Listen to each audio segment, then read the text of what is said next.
যুদ্ধবিরতি উপেক্ষা করে গাজায় হামলা চালিয়ে ৩৫০ শতাধিক ফিলিস্তিনিকে হত্যা করেছে ইসরায়েল। এ হামলার নিন্দা জানিয়ে তেল আবিবকে বিশ্বাসঘাতক উল্লেখ করে বিবৃতি দিয়েছে হামাস। এদিকে মার্কিন প্রেসিডেন্ট ডোনাল্ড ট্রাম্পের অনুমতি নিয়েই গাজায় হামলা চালানো হয়েছে বলে জানিয়েছেন হোয়াইট হাউস। ইশতিয়াক হোসেনের ডেস্ক রিপোর্ট।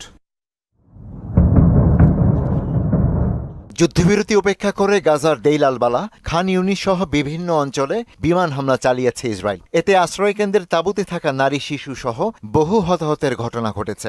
যুদ্ধবিরতি আলোচনা ভেস্তে যাওয়ার পর মঙ্গলবার ভোরে হামলা শুরু করে নেতানিয়াহু সেনারা।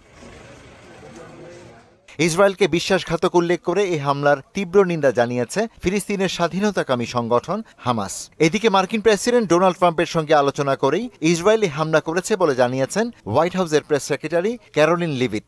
সংবাদ মাধ্যম ফক্স নিউজকে তিনি বলেন, প্রেসিডেন্ট ট্রাম্প স্পষ্ট করে বলেছেন, হামাস, হুতি, ইরান সহ যারা ইসরায়েল এবং যুক্তরাষ্ট্রকে আতঙ্কিত করতে চায় তাদের উপর গোটা নরক ভেঙে পড়বে।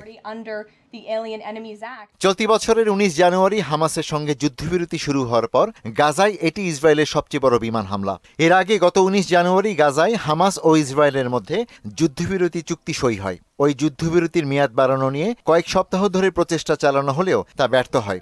এরই মধ্যে কয়েকদিন ধরে নিয়মিত ড্রোন হামলা চালিয়ে আসছে ইসরায়েল।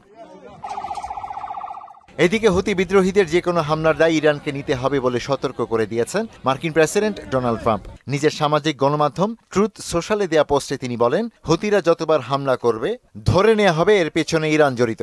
গাজা ইসরায়েলি আগ্রাসনের প্রতিবাদে গত ১.৫ বছরে লোহিত সাগর ও আশপাশে ইসরায়েল এবং মিত্রদের শতাধিক জাহাজ লক্ষ্য করে হামলা চালায় হুতি বিদ্রোহীরা।